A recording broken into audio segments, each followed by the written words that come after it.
Bonjour à tous et bienvenue pour cette rencontre chantier en visio. Je suis Ninon Durand, je suis conseillère en énergie partagée au sein du pôle collectivité entreprise à Énergence. C'est l'agence locale de l'énergie et du climat du Pays de Brest.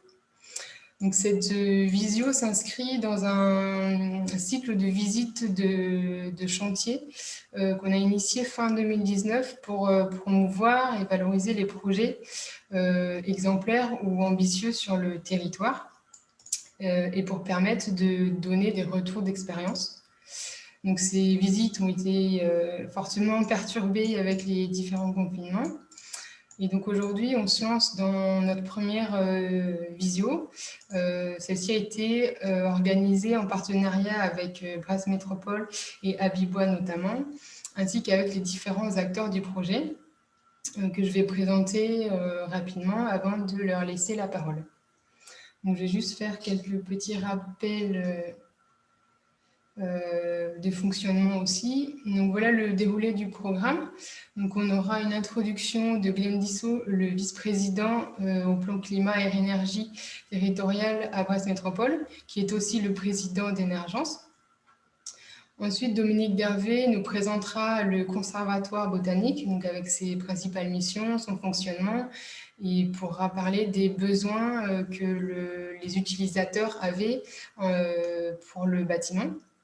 Ensuite, on va visionner un petit film qui a été réalisé par Abibois, qui va vous permettre de voir des images du chantier en cours.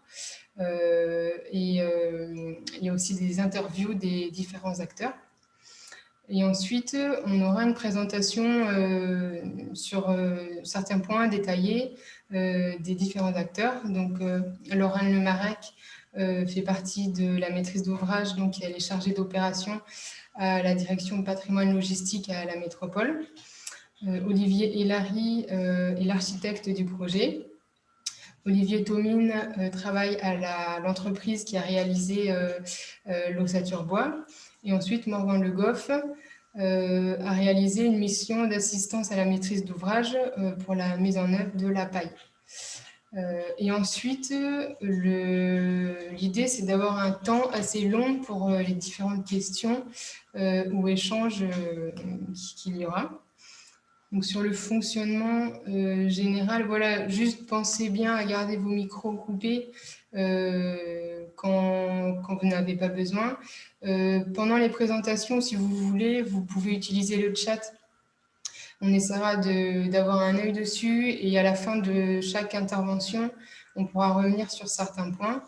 Et sinon, à la fin, on aura un temps où là, les micros pourront être ouverts et chacun pourra prendre la parole.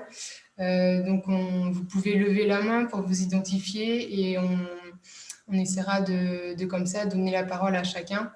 Voilà, on verra si ce système-là fonctionne bien. Voilà, et je vais donc d'abord laisser la parole à Olivier Ferron qui va dire quelques mots sur Abibois avant de laisser Glenn Dissot introduire. Bonjour, merci Ninon. Olivier Ferron, je suis le délégué d'Abibois. Je tiens à excuser Hervé Boivin qui a accompagné Ninon dans l'organisation de cette rencontre. Hervé est indisposé aujourd'hui. Abibois, c'est le réseau des professionnels du bois en Bretagne, un interpro qui fédère l'ensemble des acteurs de la forêt jusqu'au marché bois construction, emballage et bois énergie. On réalise, on organise régulièrement ce type d'animation, rencontres chantier. Alors depuis un an, particulièrement en visio, mais sinon en physique.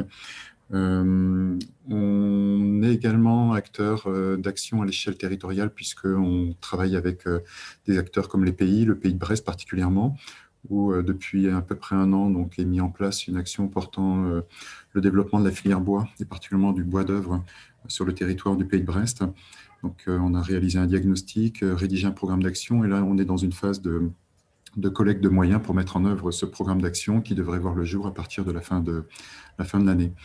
Abibois est également acteur d'une autre action en lien avec l'association FB2. Vous avez dû entendre parler d'un appel à manifestation d'intérêt bâtiment biosourcé qui est en cours d'appel. et qui invite les collectivités à lever la main dès lors qu'elles souhaitent lancer des projets comme celui qu'on va découvrir aujourd'hui, des projets bâtiments biosourcés. J'ai vu que Julie Poisson fait partie des participants, elle pourra apporter un complément tout à l'heure au moment de l'échange. Voilà, en tout cas, je vous souhaite une belle découverte et puis de bons échanges sur cette rencontre.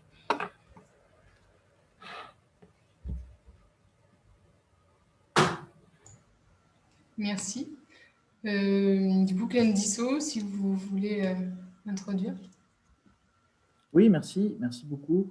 Je suis très heureux d'être avec vous ici, avec toutes les parties prenantes de cette rencontre chantier pour parler du Conservatoire botanique national de Brest. Alors, une visite virtuelle, évidemment, mais bon, on pourra bientôt se rendre sur place. Alors, moi, je représente Brest Métropole, je suis vice-président au plan climat, le PCAET, également à la COP locale et l'agenda 2030. Et je représente également l'Agence locale de l'énergie et du climat, donc Énergence, dont je suis le président. Énergence, j'imagine que vous connaissez, je vais en dire un petit mot très rapidement.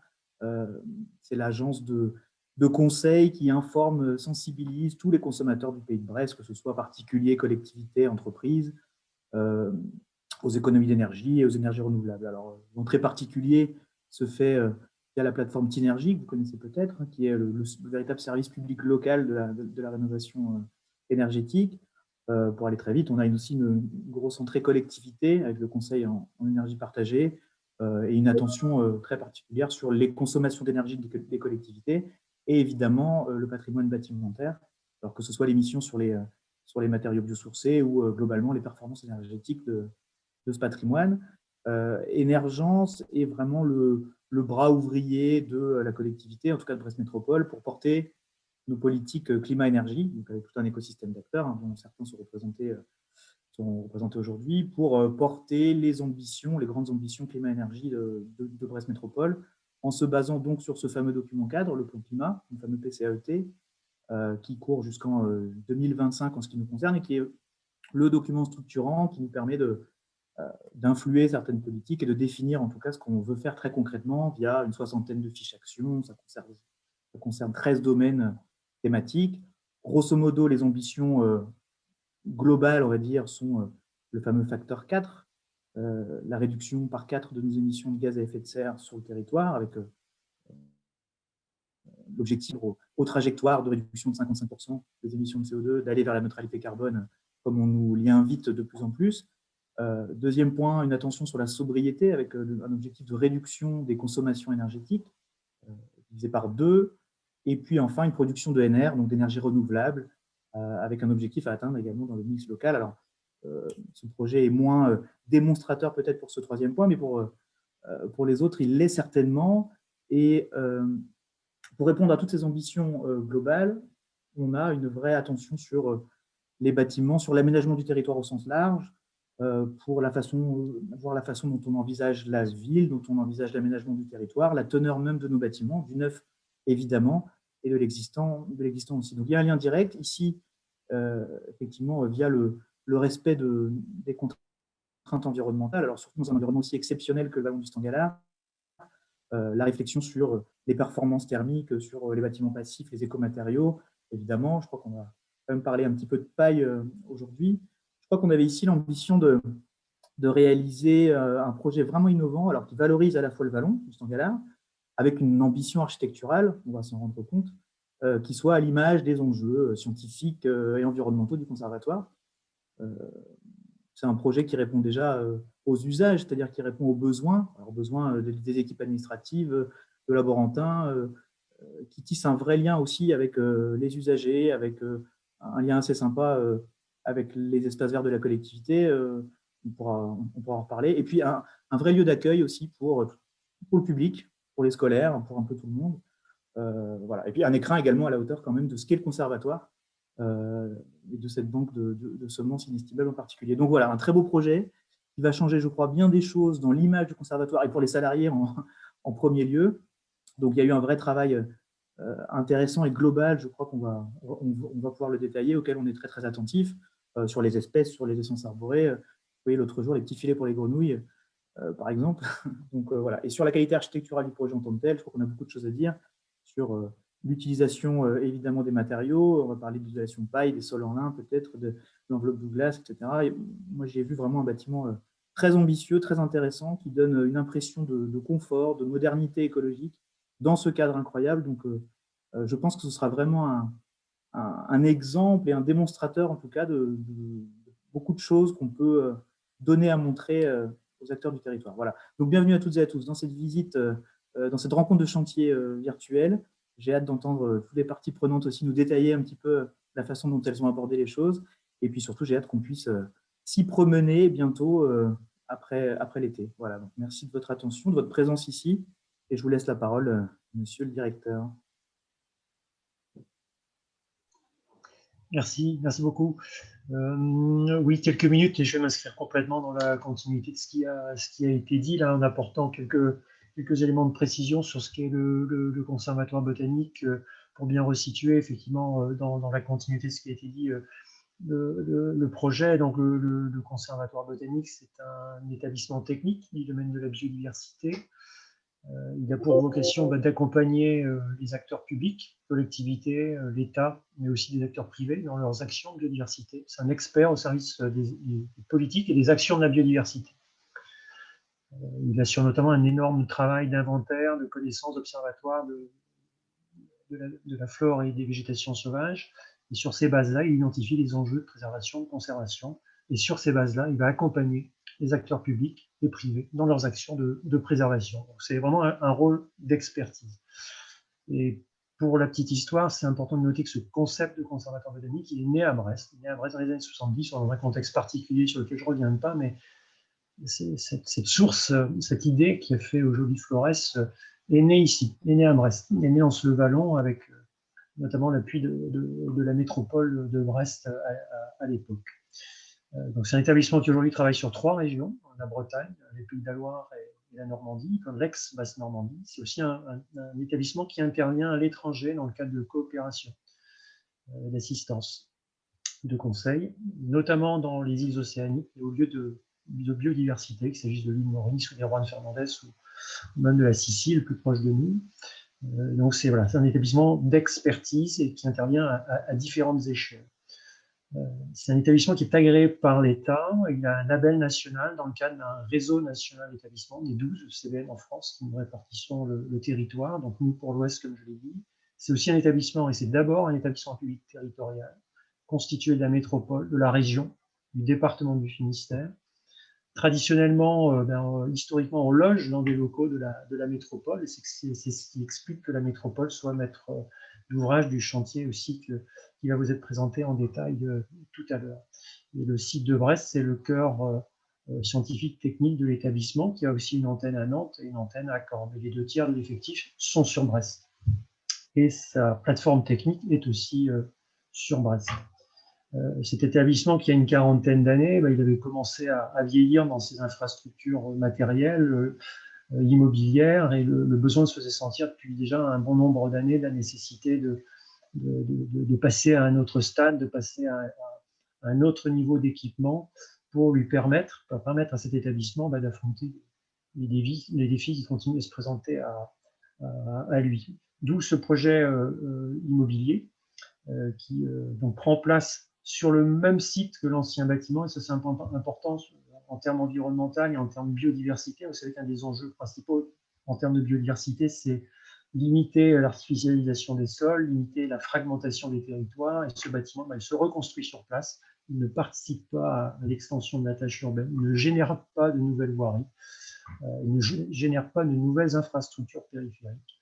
Et ça, c'est un point vraiment important sur lequel j'insiste avant même qu'on aborde le projet architectural lui-même, qui est une deuxième dimension du projet environnemental, puisque ces principes constructifs sont eux-mêmes établis pour être en cohérence avec la vocation même de l'établissement. C'est-à-dire qu'un établissement à vocation environnementale et biodiversité avait vocation à rechercher un écrin qui soit en concordance avec sa vocation, et quel est le sens de ce projet.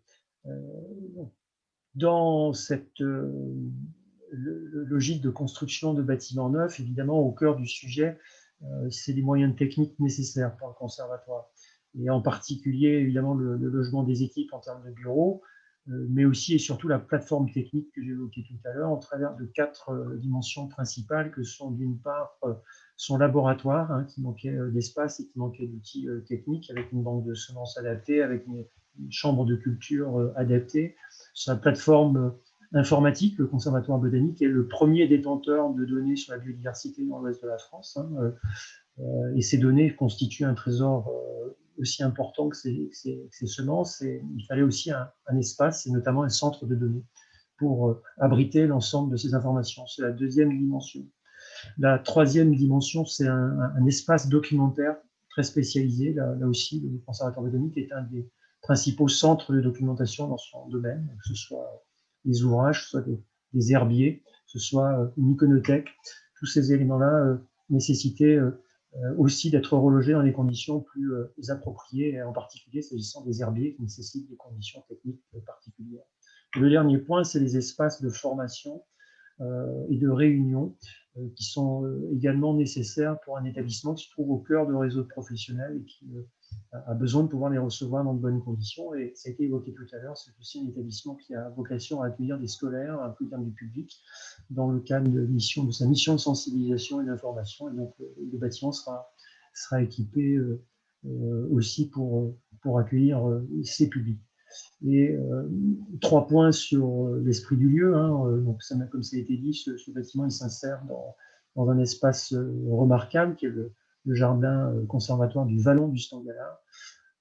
Et comme je disais, donc, point premier, c'est une reconstruction sur site, c'est vraiment important.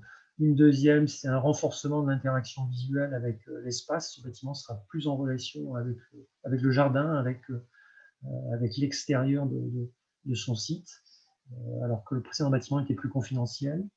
Il y a une transparence des vues, il y a une accessibilité pour le public à proximité, il y a une possibilité même de visiter le bâtiment, alors de manière organisée évidemment, mais il y aura une des possibilités de visiter ce bâtiment. Et puis, donc c'est cette troisième dimension, l'ouverture sur le public. Donc reconstruction sur site, transparence avec le site, accueil des publics, c'est un élément particulièrement important pour en saisir tout l'esprit et saisir l'esprit de l'architecture qui a été présenté tout à l'heure. Voilà, c'est tout ce que je voulais dire. En tout état de cause, c'est un bâtiment, je réinsiste dessus, parce que ce ne sera pas le sujet de la réunion, mais finalement concourt au renouvellement urbain, hein, qui ne s'inscrit pas dans du développement urbain, mais dans le renouvellement urbain, et ça me paraît également particulièrement important à souligner dans la logique de préservation de la biodiversité.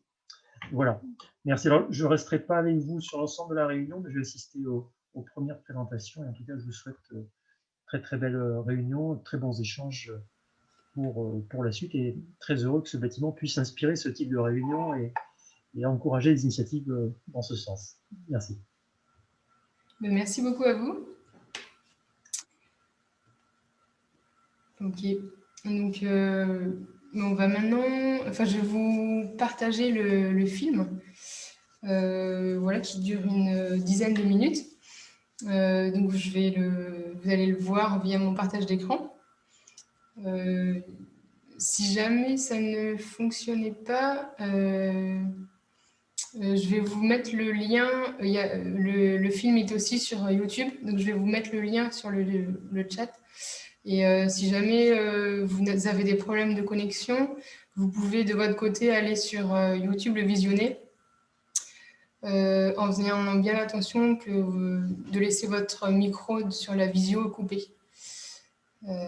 Voilà, donc je vais faire ça tout de suite et après je mets le partage. Voilà, donc on se retrouve dans tous les cas après le film, donc dans une dizaine de minutes.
Bonjour, Laurent Lemarec. Je suis donc chargée d'opération sur le projet de restructuration du Conservatoire botanique pour lequel Brest Métropole assure la maîtrise d'ouvrage.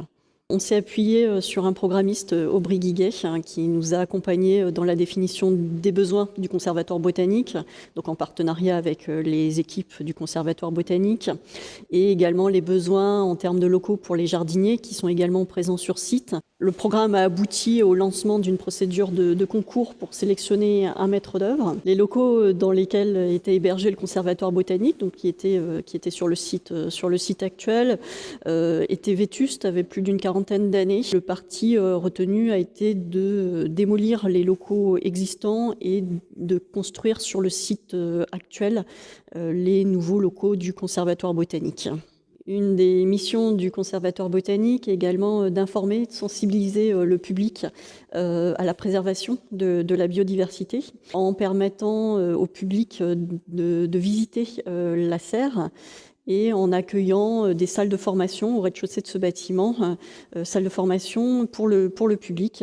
Donc on est sur un bâtiment ERP classé en 5e catégorie. Sur cette opération, nous sommes sur un budget de travaux de 4 millions d'euros hors taxes. Si on le traduit en termes d'opération en ajoutant les frais de maîtrise d'œuvre, d'études, de contrôleurs techniques, SPS et autres prestations, on est sur un budget d'opération globale de 6 millions d'euros TTC, sur lequel nous sommes accompagnés par des subventions d'État, de la région Bretagne et du conseil départemental du Finistère. On a souhaité se faire accompagner au niveau de la maîtrise d'ouvrage par une assistance à maîtrise d'ouvrage, donc un AMOPAI.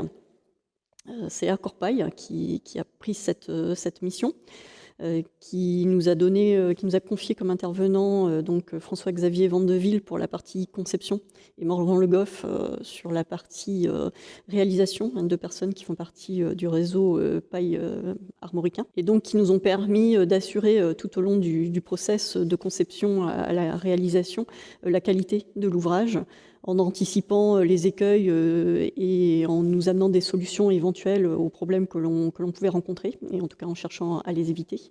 Donc c'était vraiment l'objectif de la maîtrise d'ouvrage, de garantir une qualité de process du début à la fin de l'utilisation de la paille, sujet que l'on n'avait pas jusque-là traité. Ça a permis également de faire monter en compétence les différents interlocuteurs de la maîtrise d'ouvrage, à la fois la maîtrise d'œuvre, le contrôle technique, le SPS et l'entreprise. L'atelier Fitmadec, c'est une agence d'architecture et d'urbanisme implantée à Paris et à Rennes. On est une vingtaine de collaborateurs. On intervient à la fois sur des projets d'urbanisme et aussi sur des projets d'architecture. Ici, on est sur un site remarquable. Le conservatoire est un lieu de recherche et de conservation autour des plantes et implanté donc, dans un grand parc extrêmement apprécié des Brestoises et des Brestois, le parc du Stangalard. On est sur un bâtiment serre qui intègre 3 volumes et qui donc chacun sont rattachés par cette verrière. Alors chaque bâtiment a une fonction. Les 2 premiers sont plutôt liés aux activités du conservatoire, avec le rez-de-chaussée du premier bâtiment qui est plutôt ouvert au public, avec une salle de formation et une salle de réunion. Le bâtiment 2 qui lui intègre des activités plutôt administratives et des laboratoires liés aux activités du conservatoire.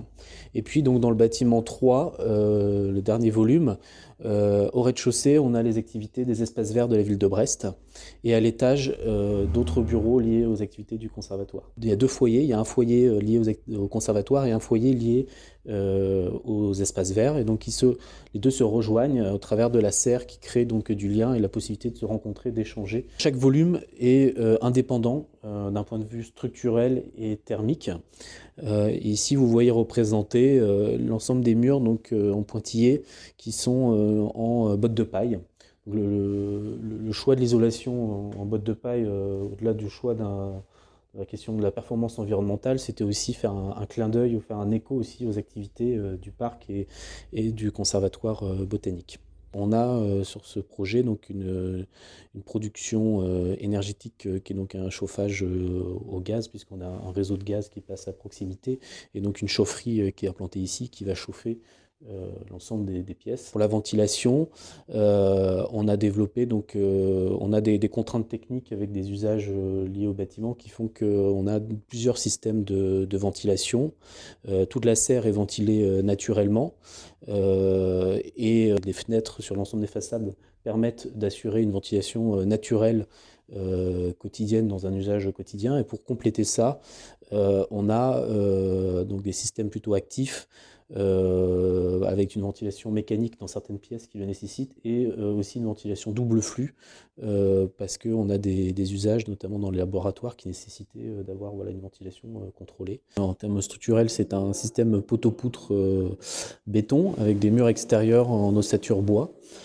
Donc depuis l'intérieur, depuis l'OSB intérieur du mur ossature bois, on a donc une membrane par vapeur, un isolant de doublage en fibre de bois, puis donc une plaque de plâtre. Ici vous voyez le poteau béton du système structurel. Sur les aménagements intérieurs, on a fait le choix aussi dans une recherche de bois locaux, de la mise en œuvre donc d'un peuplier en tablette de menuiserie extérieure, et puis des huisseries en sapin brut massif, donc pour l'ensemble des portes intérieures du bâtiment. J'interviens ici sur le Conservatoire botanique de Brest dans une mission d'AMO Paille spécialisée sur le matériau pour accompagner, sécuriser le projet avec cette spécificité qu'est la paille en isolation. Ce suivi de projet a nécessité des phases importantes d'intervention pour aller au départ voir comment l'entreprise qui allait réaliser le lot bois paille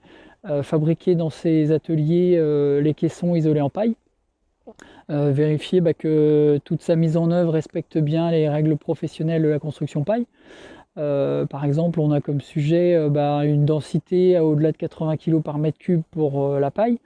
On a aussi un taux d'humidité qui doit être inférieur à 20% pour que la paille derrière n'ait pas de problème d'altération due à l'humidité. Donc ça, c'est au moment de la réalisation et de la fermeture des caissons. Dans ces caissons, on doit amener une compression à la paille qui est de 2%, donc supplémentaire à la densité de départ des bottes. Vérifier aussi comment allait se programmer le transport, parce qu'on a des caissons qui peuvent être soumis aux intempéries, donc il faut qu'ils soient protégés correctement.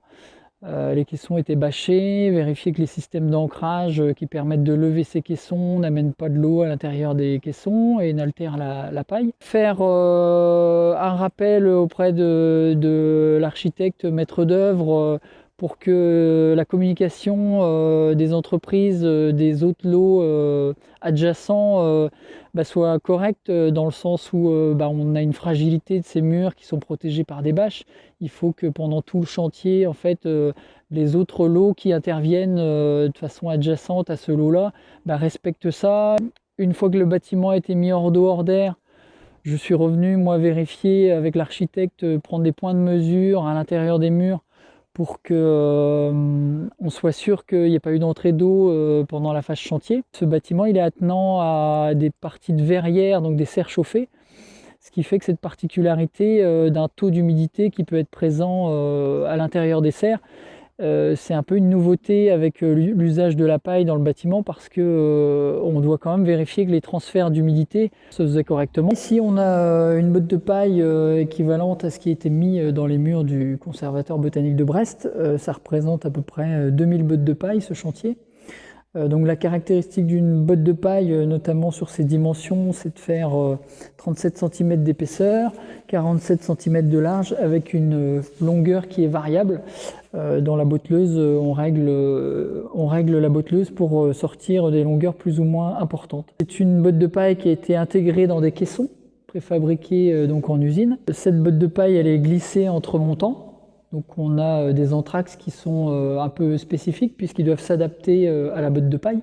Maintenant, l'entreprise qui va mettre les bottes de paille en place, à partir du moment où elle est formée aux règles professionnelles, elle connaît les spécificités du matériau et va facilement s'adapter à ce matériau pour pouvoir passer à la paille. Au mètre carré, on a 2 bottes de paille pour faire 1 mètre carré. On est à peu près sur un équivalent de 7 € du mètre carré, ce qui permet à la paille d'être plutôt compétitif par rapport aux autres isolants du marché et donc rendre abordable cette technique de construction.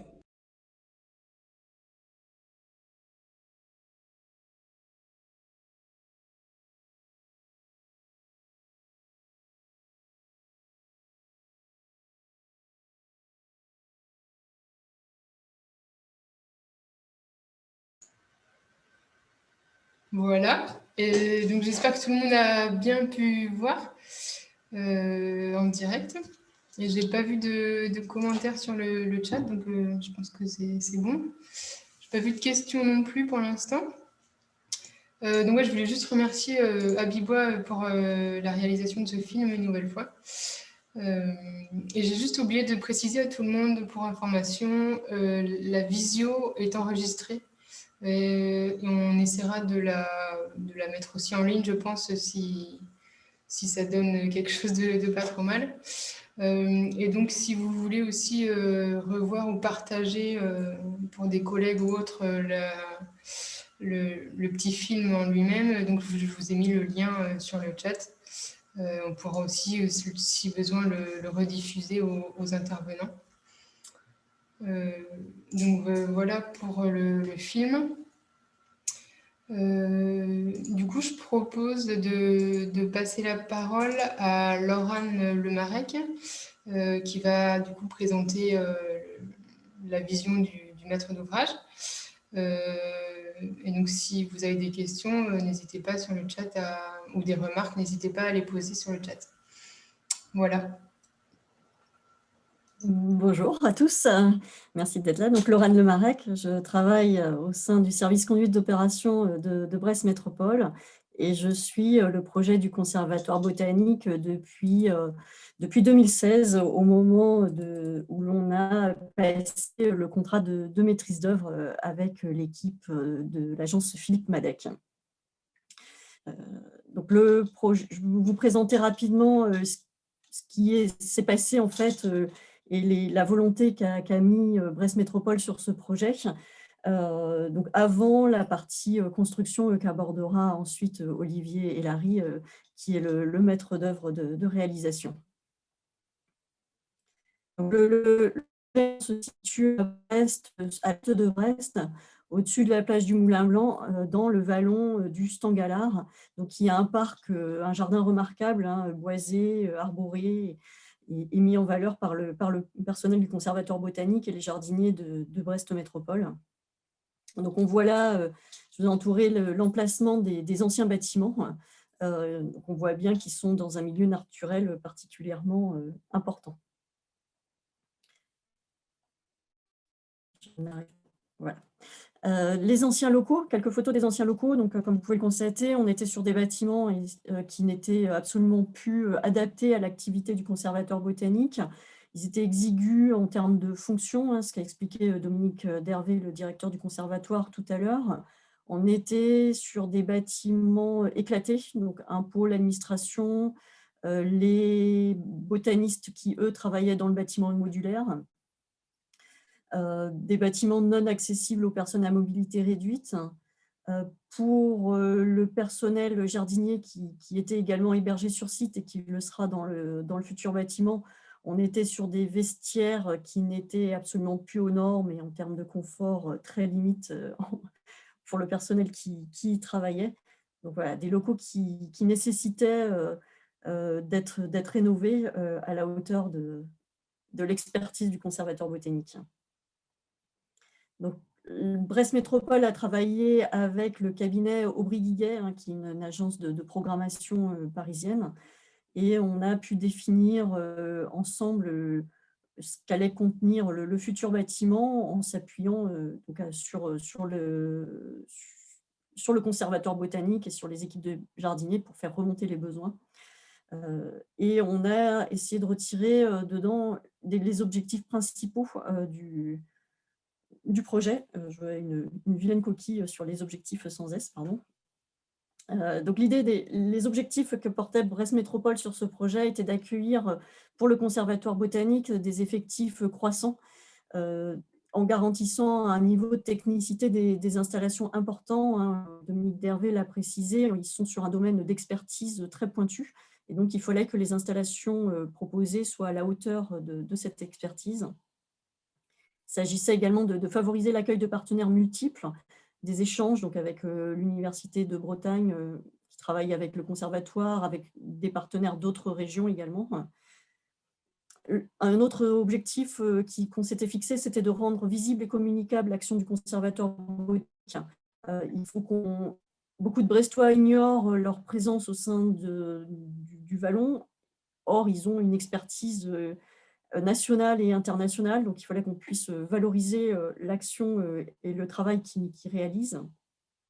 Valoriser également leur présence auprès des investisseurs, hein, des partenaires publics avec lesquels ils travaillent. Créer cette ambiance de campus, un peu à l'image d'Océanopolis, mais voilà sur la version biodiversité végétale.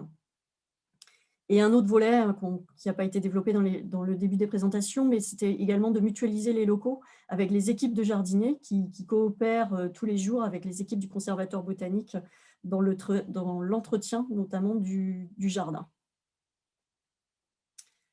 Les différents enjeux qui étaient affichés au programme étaient donc de réaliser un projet innovant qui venait s'inscrire dans le vallon du Stangalar, qui a un potentiel, enfin qui a un endroit remarquable sur Brest, de valoriser l'aspect vitrine pour pouvoir montrer l'activité du conservatoire botanique au sein de ce vallon, d'assumer donc une ambition architecturale qui soit l'enjeu soit à l'image des enjeux scientifiques du conservatoire botanique et de mettre en adéquation le niveau de qualité environnementale du futur bâtiment avec l'engagement du conservatoire botanique en termes de biodiversité végétale. Donc, ce programme élaboré donc, en partenariat avec le Conservatoire botanique et l'Agence Aubry-Guiguet sous le pilotage de Brest Métropole a donné lieu en 2017 donc, à un concours de maîtrise d'œuvre qui s'est passé comme tous les concours de maîtrise d'œuvre, donc avec une première sélection de candidats sur références et compétences. On a eu environ 64 candidats, ce qui est une moyenne raisonnable pour un projet de cette nature. Et on a ensuite retenu donc, 3 candidats qui nous ont remis chacun une esquisse et un projet. Et la sélection s'est faite cette fois-ci sur la fonctionnalité du projet, la valeur technique du projet, la qualité et la pertinence du parti architectural et environnemental du projet avec l'aspect intégration dans l'urbanisme du Vallon, et un critère un peu plus technique, administratif, l'adéquation de l'organisation et de la méthodologie de travail qui est proposée par l'équipe de maîtrise d'œuvre et la pertinence de la répartition de la rémunération des co-traitants. Voilà, ça, c'est une façon, on regarde comment travaille ensemble l'équipe de maîtrise d'œuvre. Donc, à l'issue de ce concours, c'est la proposition de l'atelier Philippe Madec qui a été retenu. Philippe Madec qui s'était associé avec le bureau d'études Ingérop et Gilles Clément et Horizon Paysage pour la partie intégration paysage du bâtiment. Donc, le projet qui était proposé consistait en un bâtiment serre d'environ 2300 m², des façades ossature bois avec un isolant d'origine végétale. La paille a été validée juste ensuite, un bardage bois, des toitures végétalisées. Donc, les enjeux du programme étaient bien respectés dans la réponse qui était faite par l'atelier Philippe Madec. Je vous ai mis voilà, une image d'esquisse du projet où on voit l'environnement végétal et les bâtiments, des futurs bâtiments. Donc, une fois que l'équipe a été retenue, on s'est très vite orienté vers un projet bois-paille. Et ce domaine de construction n'étant pas développé sur la région du Pays brestois, en accord avec Dubois notamment, on s'est dit qu'il fallait qu'on puisse sensibiliser l'ensemble des acteurs de la filière, notamment du Finistère, mais plus largement si possible, sur cette future construction qui allait arriver, pour que les acteurs du secteur puissent se mettre en ordre de marche et répondre à la commande de travaux qu'allait passer ensuite Brest Métropole. Donc on s'est appuyé dans un premier temps sur une mission d'assistance à maîtrise d'ouvrage qui a été confiée à Corpaille, hein, donc Morgan Le Goff qui interviendra ensuite vous parlera de cette mission. On a organisé une journée de sensibilisation avec l'ensemble de la filière bois, avec l'appui d'Abibois, hein, pour sensibiliser, présenter le projet, voilà, sensibiliser les acteurs, leur présenter le projet pour qu'ils puissent se mettre en ordre de marche. Brest Métropole a ensuite mis ses locaux à disposition d'une formation qualifiante pro-paille. Les futurs intervenants sur la paille, y compris la maîtrise d'œuvre, devaient être formés aux règles professionnelles de la construction paille. Et il fallait donc, pour obtenir cette qualification, que les formations puissent avoir lieu. Donc, en mettant ces locaux à disposition de l'association ECLIS, qui dispense cette formation qualifiante, Brest Métropole a essayé d'inciter les acteurs locaux à se former sur la construction paille. Et puis, alors ça, c'est toutes les interventions qui ont pu être faites en amont pour essayer de sensibiliser les acteurs et de mettre la filière en route sur le Finistère. Et aujourd'hui, une fois le chantier démarré, on continue ces actions de sensibilisation ou ces actions incitatives en organisant et en se mettant à la disposition de personnes qui nous sollicitent pour des visites de chantier. Donc, on a reçu récemment la ville de Quimper, le département du Finistère, plusieurs SEM, la Défense également qui est venue nous voir. Voilà, on fait visiter le chantier pour expliquer notre démarche et sensibiliser, montrer aux autres acteurs publics que c'est tout à fait faisable, qu'il n'y a pas de difficulté majeure à construire en paille. Et puis en parallèle de ces visites, il y a également différentes actions de communication, comme celle-ci, mais aussi des journées presse. J'ai participé au Printemps des constructions, à un atelier plan climat. On participait également à un séminaire auprès du BO et des étudiants en géoarchitecture. Voilà, tout ça pour que la filière se mette bien en place et sensibiliser l'ensemble des acteurs publics à la construction éco-responsable.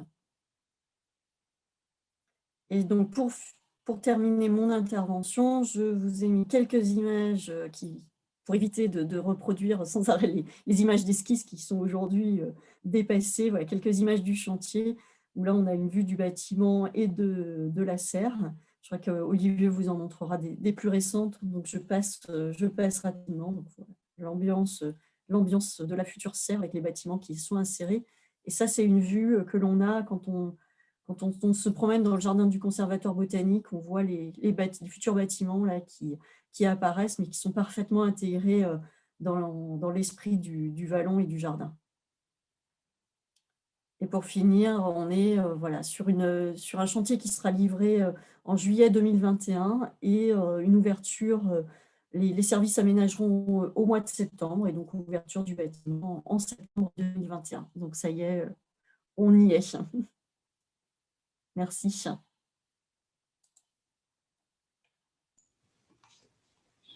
Je passe peut-être la parole à Olivier pour enchaîner.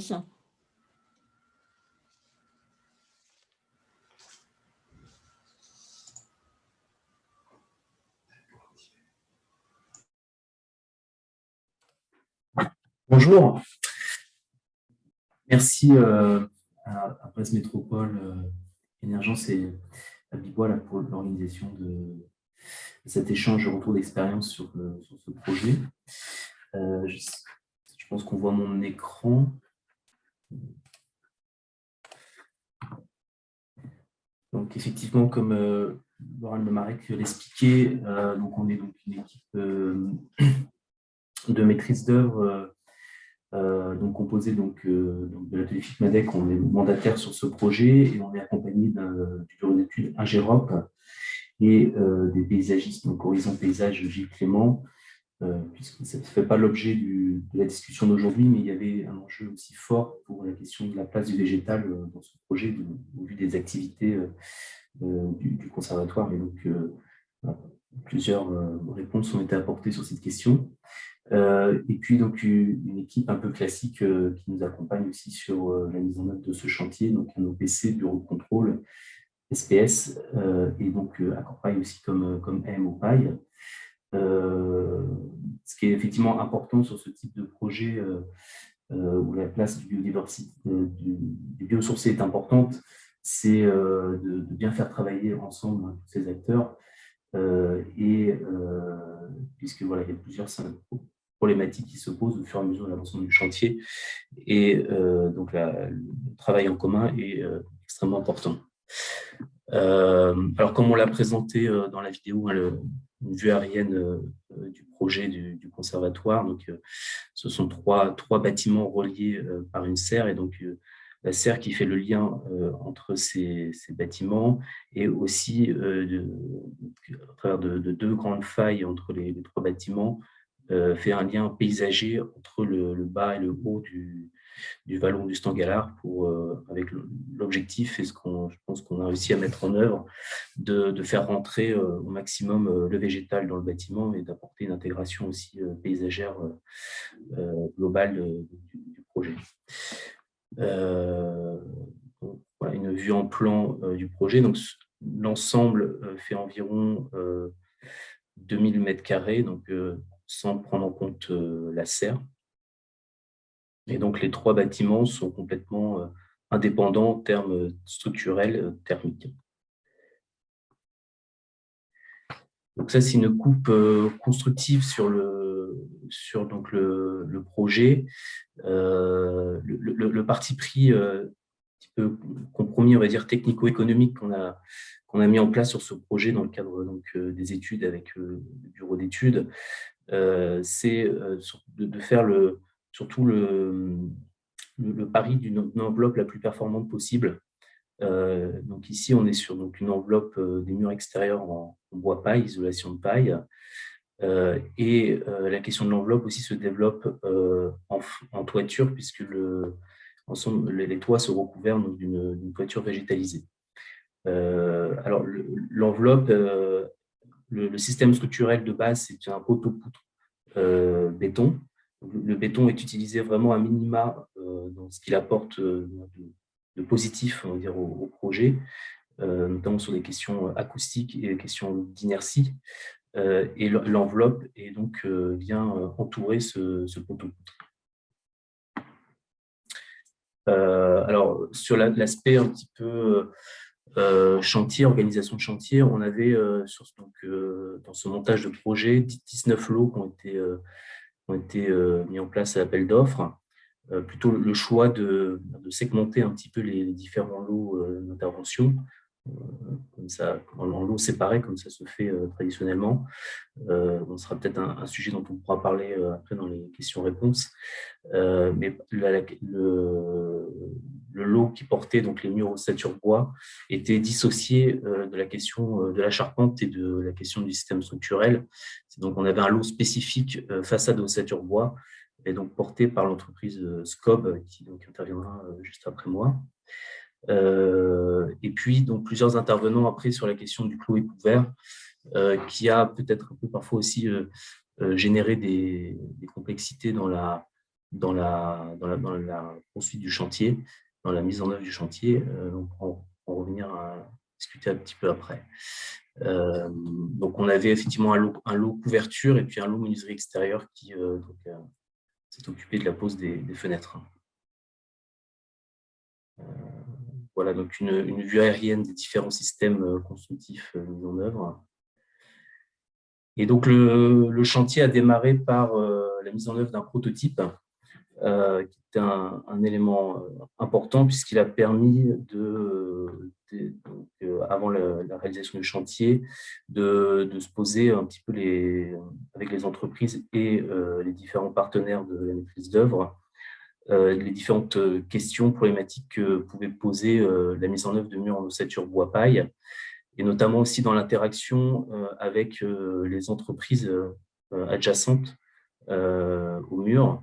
Donc le lot, par exemple, menuiserie extérieure pour la mise en œuvre des fenêtres, et donc la question des jonctions entre fenêtres et murs, donc la question de l'étanchéité à l'air, la question de l'étanchéité à l'eau, donc tout le traitement un petit peu des singularités liées donc, à la pose des fenêtres. La question aussi des percements du mur. Là, on voit sur la photo une gaine verte au milieu. Donc, comment est-ce qu'on perce un mur ossature bois paille et comment est-ce qu'on gère des passages de gaine électrique dans ce type de mur. Donc, nous a permis de poser cette question avec l'entreprise qui n'avait jamais réalisé, l'entreprise d'électricité qui n'était jamais intervenue sur ce type de mur. Et puis, il y avait aussi l'intervention un peu spécifique de la serre, qui est donc indépendante, et sa jonction notamment dans l'étanchéité à l'eau avec le mur ossature bois paille. Donc, une fois qu'on a validé le prototype, on a commencé donc la réalisation donc, des fondations et puis donc du système structurel en béton. Et puis donc cette photo a été prise à peu près à la fin de l'intervention de l'entreprise Marc, donc qui avait le lot Gros Œuvres, et on voit la préparation des surbaux pour l'intervention donc du lot ossature bois paille donc porté par la SCOB. Donc je vais laisser la parole à l'entreprise SCOB pour nous présenter sa démarche.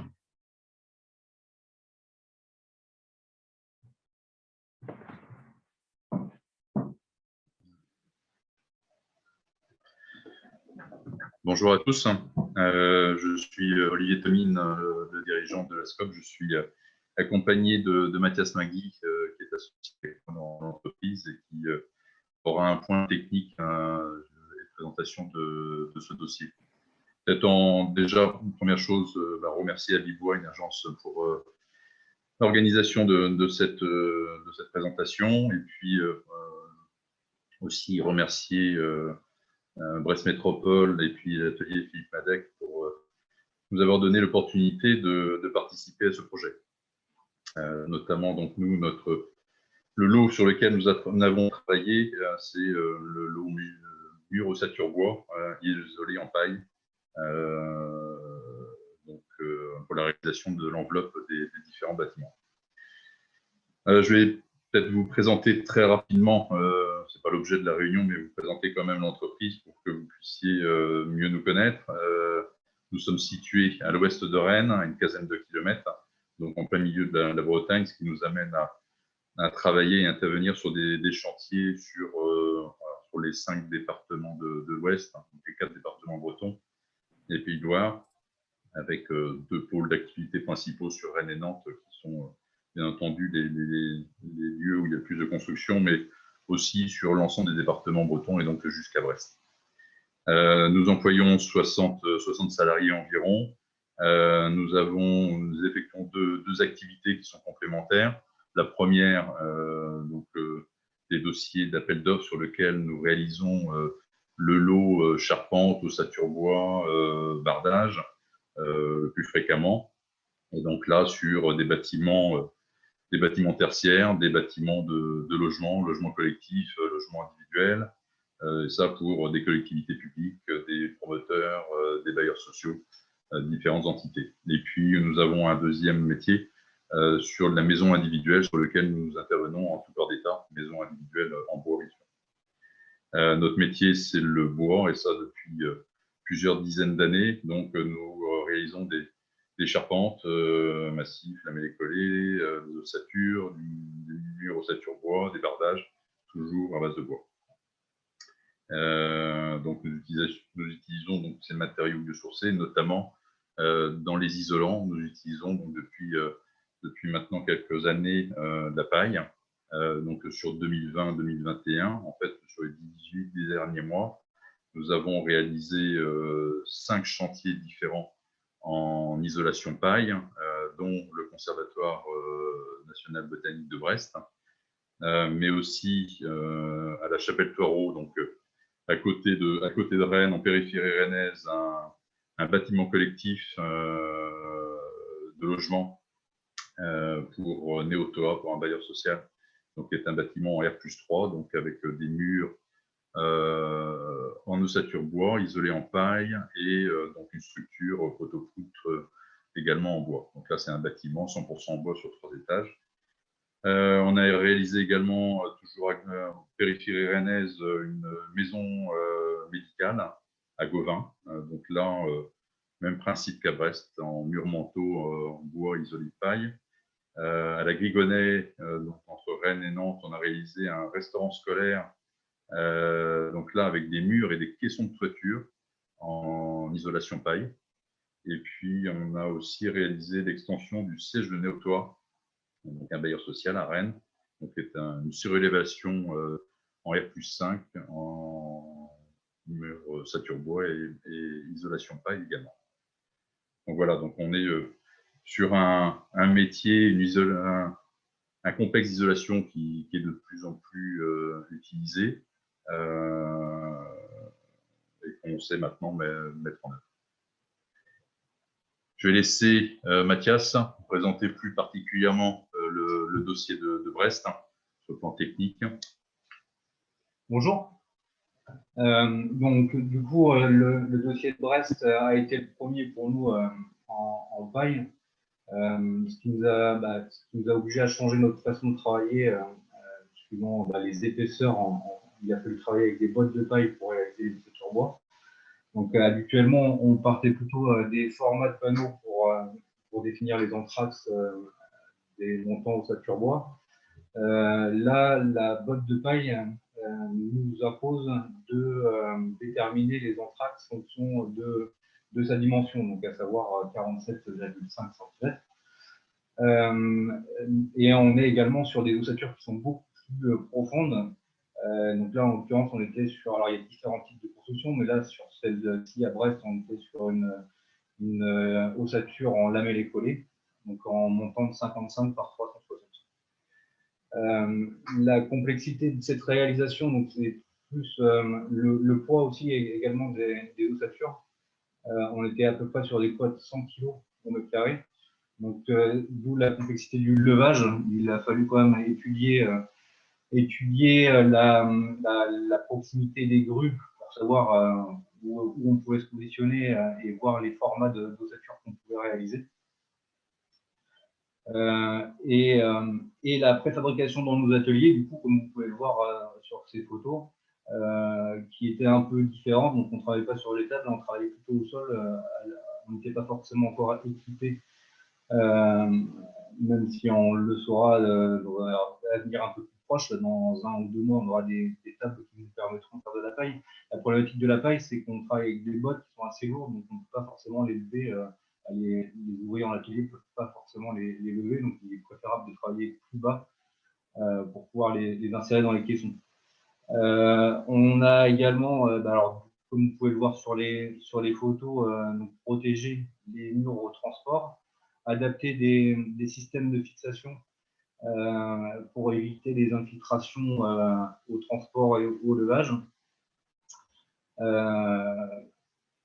Et donc, du coup, adapter les formats pour le transport à plat ou en vertical sur rap, comme vous pouvez le voir sur les photos. Le chantier représente à peu près 50 mètres cubes de bois en ossature, 2300 bottes de paille. Donc des pailles forcément adaptées à ce type de construction, avec une densité supérieure à 80 kg du mètre cube, avec une hygrométrie inférieure à 20%, et avec des formats plus ou moins, alors comme disait M. Le Goff tout à l'heure, la longueur on ne la maîtrise pas, on maîtrise la profondeur et la largeur, et après on adapte la longueur au format en gardant les 2% de compression. Donc dans nos ateliers, on a dû amener des outils un peu nouveaux, hein, comme le Rotophile, comme vous avez pu voir sur les photos. Et on a formé nos salariés à un nouveau type de construction, un nouveau type d'isolant, sur lequel ils sont très vite adaptés et ont plutôt apprécié ce type de fabrication. Voilà, je vous laisserai nous interroger sur les questions plus techniques si vous en avez par la suite.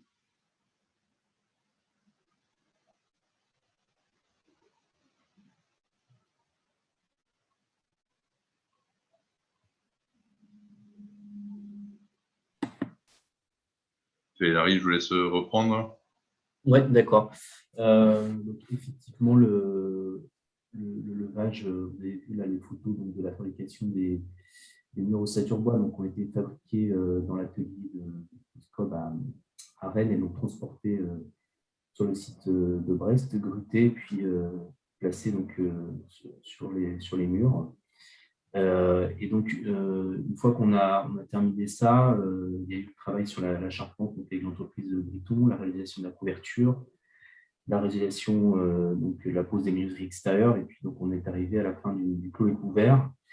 Et le traitement, dans la continuité aussi de ce que je disais sur la performance de l'enveloppe, c'est attaché aussi à la question d'étanchéité à l'air. Et ça s'est notamment fait au travers de cette membrane par vapeur. Vous voyez ici la mise en œuvre et on est avec des très bons résultats qu'on a obtenus dans le cadre des tests d'infiltrométrie. On est sur des Q4 équivalents à 0,7, 0,8. À noter aussi que la résistance thermique équivalente qu'on obtient avec notre complexe donc bois paille plus doublage en fibre de bois donne une résistance équivalente thermique de 7, ce qui est aussi une bonne performance pour une enveloppe. Donc, voilà. Et donc après la fermeture des plafonds, vous avez vu sur les modèles 3D qu'on avait des formes de sheds et des toitures en pente, ce qui nous permet aussi d'avoir des volumes assez sympas à l'intérieur. Et le parti pris après en termes d'aménagement intérieur, ça a été d'être assez sobre dans les choix, de valoriser les matériaux, de montrer l'aspect structurel. Donc là, on voit le poteau béton, la charpente. Et puis, pour aussi derrière, dans cette sobriété, faire rentrer aussi au maximum le parc. Finalement, la décoration intérieure, c'est le parc. On n'a pas besoin d'en rajouter beaucoup plus. Et donc, une fois qu'on a terminé les 3 bâtiments principaux, on a pu commencer à réaliser la serre donc par une entreprise spécialisée, entreprise CMF, tout l'aspect charpente métallique. Et donc voilà, donc ça c'est des photos récentes du chantier, donc on est en cours de finition sur le projet. Ici donc une vue de la future entrée telle qu'elle sera accessible. Et puis donc à la place des voitures et du stockage, demain il y aura un espace paysager qui mettra en valeur certaines plantes que conserve le conservatoire. Et donc ici une vue intérieure des espaces de la serre. Donc tous les 3 bâtiments sont enveloppés d'un bardage en Douglas. Donc, on avait fait le travail aussi pour un choix de bois d'essence locale. Et le traitement de teinte, c'est une huile bio naturelle à base de lin qui donc donne avec des pigments naturels qui donnent donc la teinte noire ou une teinte naturelle comme vous voyez dans le bâtiment du milieu en face. Alors ce que vous voyez aussi ici, c'est tous les aspects un peu techniques de gestion de la ventilation naturelle de la serre avec les toiles d'ombrage, ces bâches blanches que vous voyez partie haute. Et puis, vous voyez aussi des profils en crémaillère qui permettront donc, de faire l'ouverture et la ventilation donc dans les périodes de chauffe de la serre, enfin, les périodes d'été.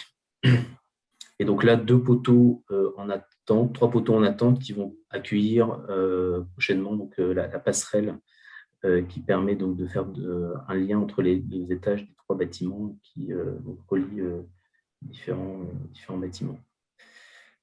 Voilà une vue depuis l'autre espace.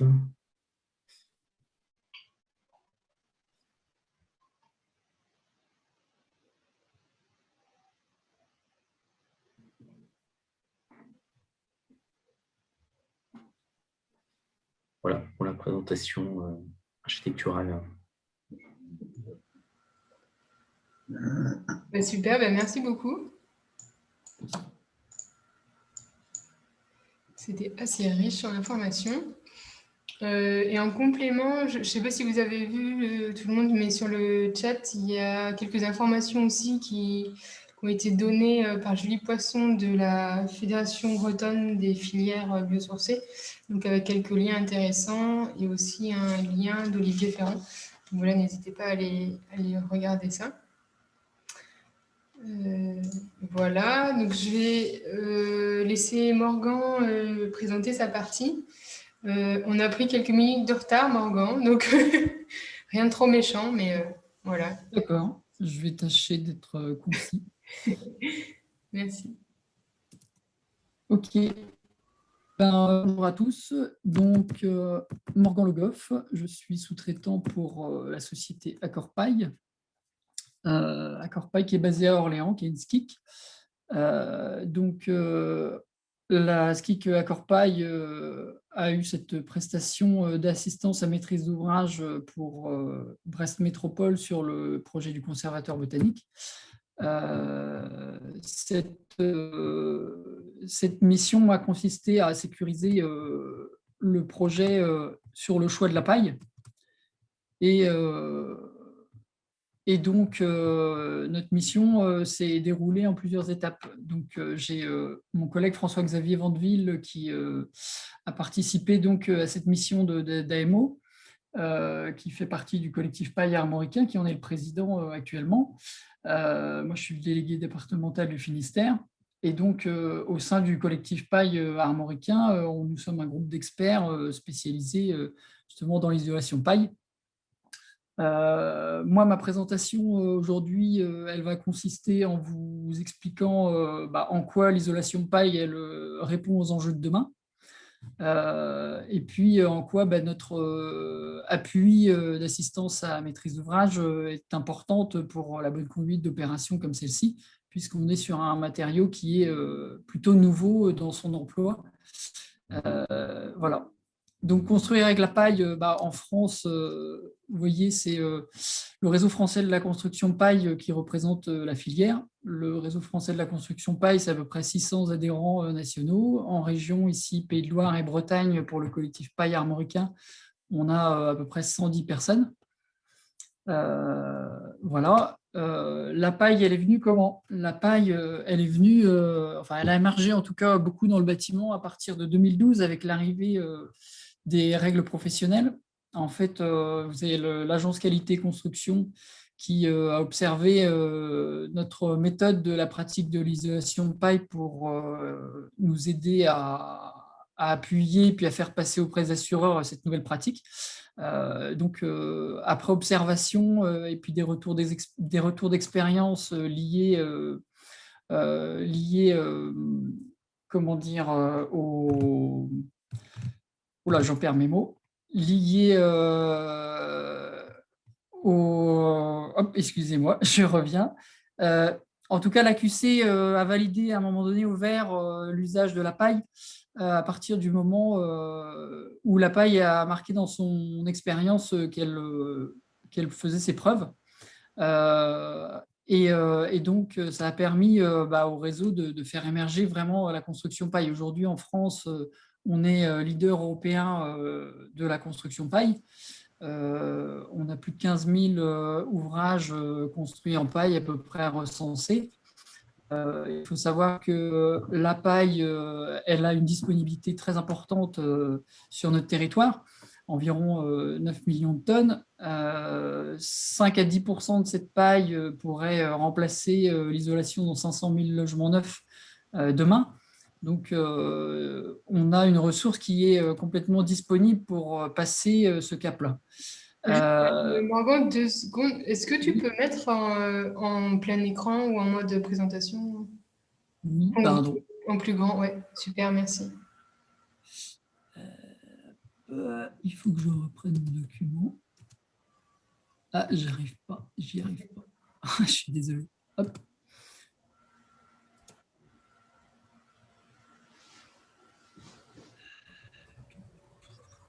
Non, dans l'affichage. Je suis désolé, j'ai une fenêtre de cache qui me gêne. Oui.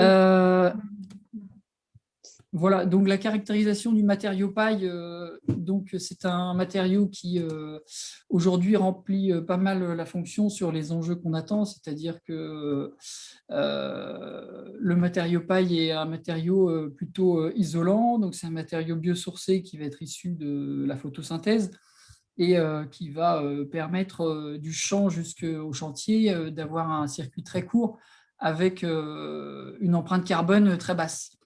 Les règles professionnelles elles ont été caractérisées sur la paille de blé. On l'a dit tout à l'heure, la paille qui est mise en place dans les structures, c'est une paille qui est caractérisée par sa densité, qui doit être entre 80 et 120 kg par mètre cube, à minima. Elle a un format bien défini, un taux d'humidité qui doit être inférieur à 20%.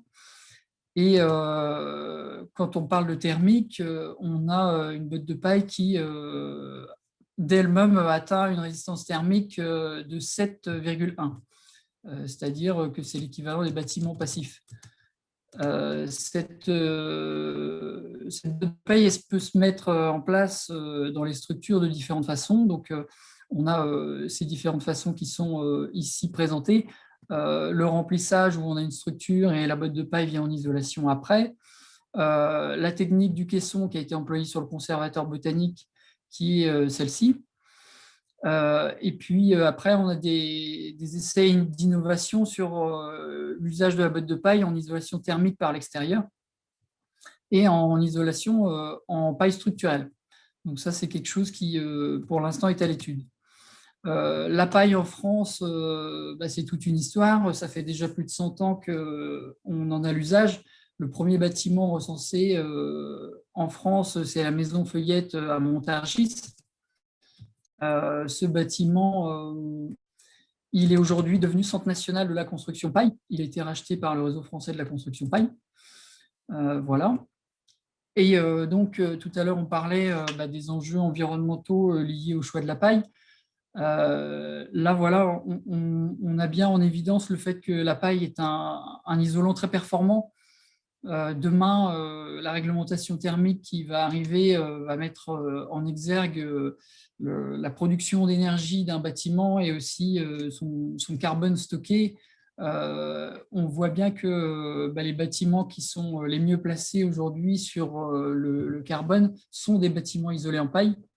Si on prend le d'architecture Fibra Award, on voit que sur 13 bâtiments qui ont été primés, on en a 10 qui sont isolés en paille, ce qui met bien en évidence que la paille, c'est le matériau de demain pour l'isolation.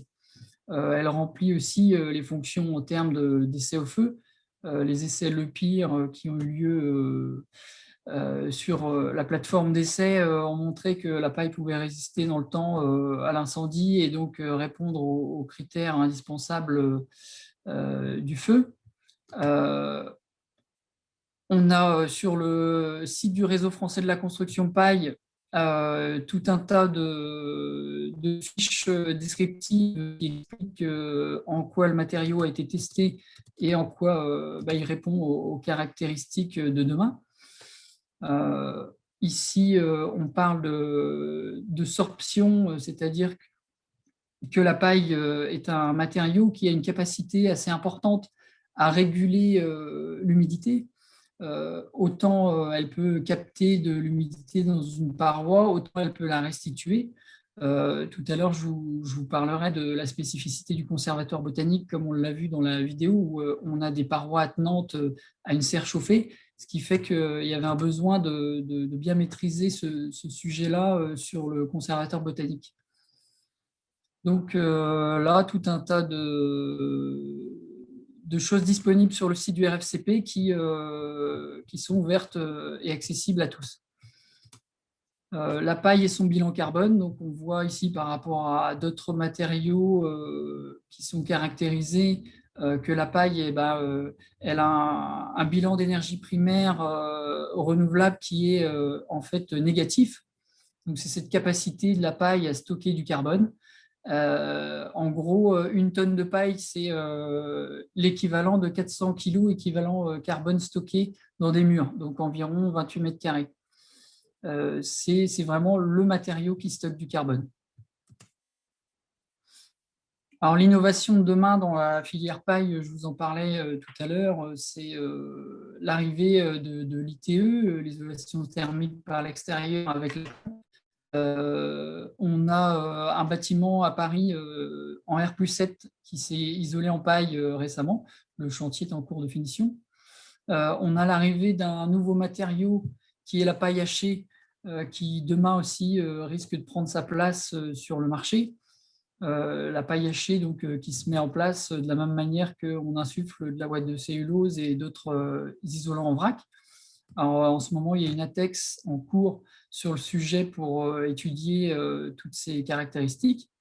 Et puis, des bottes de paille avec des formats un petit peu différents de ceux qui ont été utilisés dans le Conservatoire botanique de Brest. Voilà. La paille, donc, avec l'arrivée des règles professionnelles en 2012, c'est aujourd'hui la nécessité de se former. Si ce chantier du Conservatoire botanique a cette réussite aujourd'hui, c'est parce que les règles professionnelles nécessitent la formation de chaque acteur dans le projet. Et c'est parce que chacun de ces acteurs s'est formé que la paille a été utilisée correctement et mise en place correctement sur le chantier. Aujourd'hui, il y a plusieurs centres de formation ici dans l'Ouest qui distribuent cette formation ProPaille. Notamment, Laurent Lemarec le disait dans sa présentation, il a été organisé spécifiquement une formation ProPaille ici à Brest avec l'émergence de ce projet. Dans les règles professionnelles, on aborde des points sensibles sur la technique de construction, tout un tas de choses qui sont caractérisées et indispensables pour les sachants, aussi bien concepteurs et artisans, indispensables à savoir pour pouvoir mettre la paille dans de bonnes conditions sur les projets.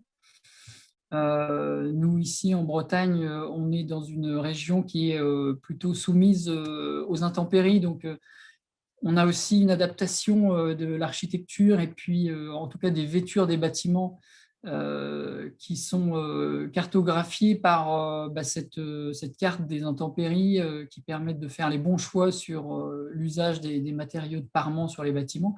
Donc, les règles professionnelles, c'est tout ça. Et maintenant, je vais vous parler du conservateur botanique et en quoi notre appui sur l'assistance à maîtrise d'ouvrage elle a été importante pour la bonne conduite des opérations, notamment sur le sujet un peu spécifique des parois attenantes des bâtiments avec les verrières. Sur la conception, M. Thomine et M. Minguet en ont parlé tout à l'heure. Donc les murs préfabriqués en paille se sont retrouvés adjacents à la serre pour arriver à faire les bons choix dans les matériaux qu'allait composer la paroi. Il a fallu valider quand même que des transferts d'humidité soient corrects dans ces murs-là, et éviter qu'on ait une humidité qui reste bloquée à l'intérieur des murs et puis qui puisse dégrader la paille, puisqu'on est sur un matériau qui reste assez sensible à l'humidité. Donc ça, c'est des choses qui ont été faites notamment par un bureau d'études spécialisé, qui est le bureau d'études Wigwam à Nantes, et qui a permis de valider les choix de conception qui ont été faits sur ces parois. Voilà, donc pour parler un peu de notre mission sur le conservatoire, François-Xavier Vandeville, qui est intervenu le premier sur la partie conception, a accompagné Brest Métropole sur le choix du type constructif qui pouvait être envisagé. Voilà, il a donné son avis à tout moment sur la conception pour pouvoir valider les choix qui étaient faits, en partenariat avec les ateliers MADEC et M. Elary qui a travaillé pour les ateliers MADEC. Et ce qui a permis de monter un document de consultation derrière des entreprises qui était relativement béton, et puis faire en sorte que la réponse des entreprises soit une réponse de qualité vraiment adaptée au bâtiment qu'est le conservatoire botanique. Ensuite, on est passé en phase de réalisation, et nous, sur notre partie d'accompagnement, d'assistance à maîtrise d'ouvrage. C'est moi qui ai pris le relais sur la phase chantier avec une première présentation aux entreprises du matériau paille et des différents enjeux que ça représente, notamment sa sensibilité à l'eau. Et puis derrière, à partir du moment où le premier prototype que présentait Olivier tout à l'heure est arrivé, on est allé faire une visite d'entreprise, voir si l'entreprise SCOB mettait en place toutes les démarches indispensables à la bonne conduite de la mise en œuvre de la paille. Et ce qui a été le cas avec le remplissage notamment je vais pas arriver à le sortir, le remplissage des fiches d'autocontrôle, voilà, et qui sont ces fiches, quelque chose qui a été validé, je le disais tout à l'heure, par la C2P, pour permettre d'avoir un retour d'expérience sur l'usage de la paille dans le bâtiment. Donc, l'entreprise SCOB a tout de suite mis en place la bonne pratique pour assurer une réalisation correcte. Et puis, avec nous, en tant qu'AMO, nos petits conseils pour faire les bons choix, bien protéger les murs, arriver à trouver des bons systèmes de levage qui permettent de garantir une étanchéité jusqu'au hors d'eau du bâtiment. Voilà en quoi a consisté mon suivi. Et puis, une fois que les murs ont été mis en place sur site, il a fallu veiller à ce que les différents lots adjacents, avec les entreprises intervenantes à côté du lot bois paille, prennent en considération la sensibilité de la paille, comme je disais tout à l'heure, et puis n'altèrent pas les bâches de protection, ne remettent pas en cause la pérennité, la garantie, l'étanchéité des murs bois paille. Par sécurité, il a été testé plus tard le taux d'humidité des murs pour vérifier qu'il n'y avait pas d'humidité en présence. Alors, en Bretagne, on a une météo difficile et évidemment, pendant le chantier, il a plu des seaux et malheureusement, quelques infiltrations ont nécessité d'ouvrir les murs. Donc là encore, notre expertise d'AMO a permis de définir le bon cahier des charges pour faire cette ouverture des murs et d'aider en ce sens pour que la paille puisse être remplacée correctement et les parois refermées pour que les murs restent pérennes dans le temps. Voilà un peu pour notre intervention. Je remercie en tout cas l'entreprise SCOB d'arriver dans le réseau, dans la filière paille, et puis d'avoir tenté cette innovation pour donner une autre activité à celle pour laquelle elle était déjà en pratique, et puis d'amener la possibilité que des bâtiments comme le Conservatoire botanique de Brest puissent sortir, et notamment les bâtiments, les 5 chantiers qui sont en cours aujourd'hui avec l'entreprise. Voilà, c'est aussi grâce à tous les acteurs de la filière qu'on arrive à développer dans de bonnes conditions la filière. Il y a des sujets aussi importants qui sont les sujets sur l'approvisionnement de la paille. On essaye de faire en sorte, avec le collectif paille armoricain, de bien sécuriser cet approvisionnement et puis de faire en sorte que sur tout le territoire, Bretagne et Pays de Loire, on ait des producteurs de paille qui puissent fournir ce type de projet. C'est des projets qui sont quand même assez conséquents en termes de nombre de bottes et qui demandent à être assurés aussi sur la possibilité de l'approvisionnement. Donc voilà notre travail au collectif paille armoricain et avec Accord Paille basé à Orléans, pour lequel nous avons sous-traité l'AMO du Conservatoire botanique. Donc après, je vous présente là, avec un petit tour d'horizon, les différents bâtiments qui sont sortis en France en isolation paille. La résidence Jules Ferry, c'est le toit vosgien qui a fait la promotion de ce bâtiment-là. Donc le maître d'ouvrage, c'est quand même un R+7 isolé en paille, ce qui est pas rien aujourd'hui. Vous avez le groupe scolaire de ici les Moulineaux dans le 92 qui représente 5241 mètres carrés de bâtiments, avec avec 6000 bottes de paille dans le bâtiment. Donc, c'est un bâtiment conséquent lui aussi. Il a nécessité une ATEX pour pouvoir faire le choix de la paille. C'est un des premiers gros bâtiments isolés en paille qui est sorti. Donc, une ATEX, c'est une appréciation technique d'expérimentation. C'était pour valider en fait l'usage de la paille dans les murs et puis notamment d'avoir une paroi perspirante qui soit garantie, un peu comme c'est le cas au Conservatoire botanique de Brest. Ce bâtiment, il est isolé aussi en triple vitrage. Il a une double flux et puis en termes de chauffage, aujourd'hui, c'est 8 kg équivalent par mètre carré par an de chauffage, donc ce qui est un besoin très bas pour une surface de bâtiment aussi importante. On a ici la Biocop Grain de Sel à Saint-Hilaire dans le 85 en Vendée. Voilà. On a aussi le collège Alexandre Mauboussin dans le 72 à Mamers. Un gros bâtiment également, 2400 bottes de paille, 50 tonnes de paille, 18,5 tonnes de CO2 stockées dans les murs isolés en paille.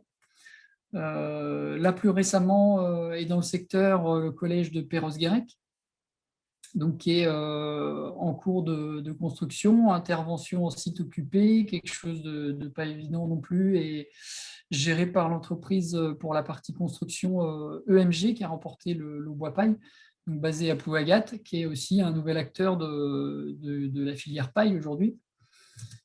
La salle polyvalente du Mouet dans le 44 et puis l'école du Mouet, où là on a un maire qui à l'époque, membre de Bruded, a fait appel au CUE 44 pour essayer de monter un premier cahier des charges et trouver architecte, AMO, vraiment décider du concept qu'il voulait donner à son projet.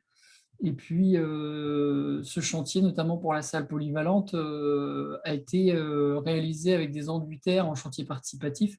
Donc là aussi, on a l'exemple d'un bâtiment et d'une conception très bien maîtrisée.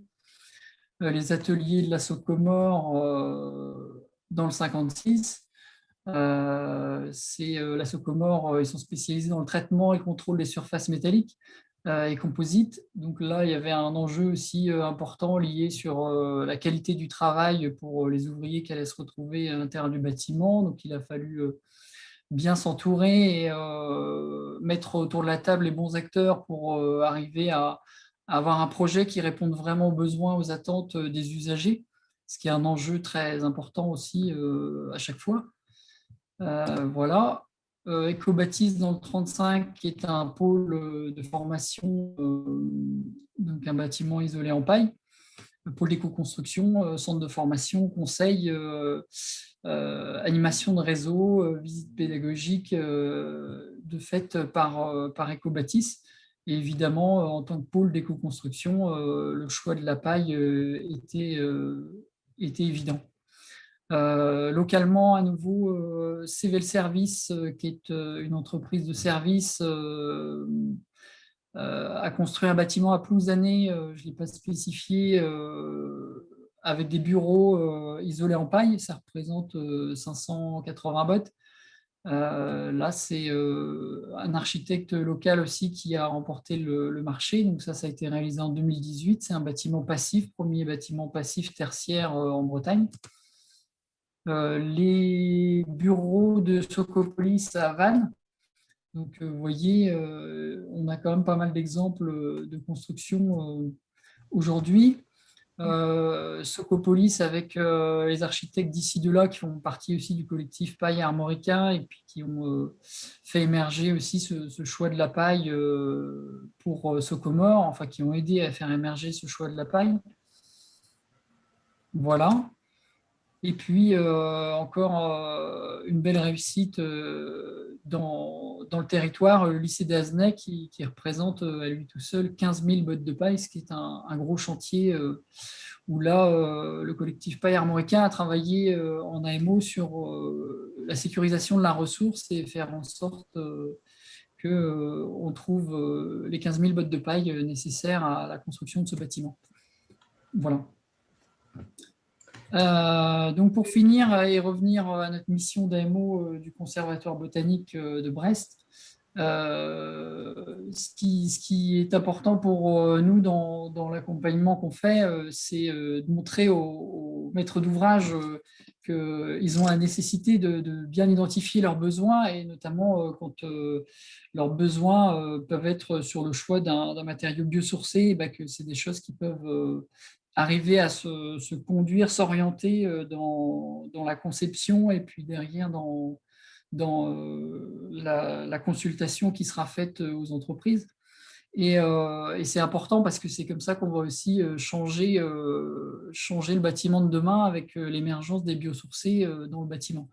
La réglementation va évoluer et va aller dans ce sens-là, et il faut faire en sorte d'accompagner tous les projets au mieux pour que les biosourcés trouvent leur place.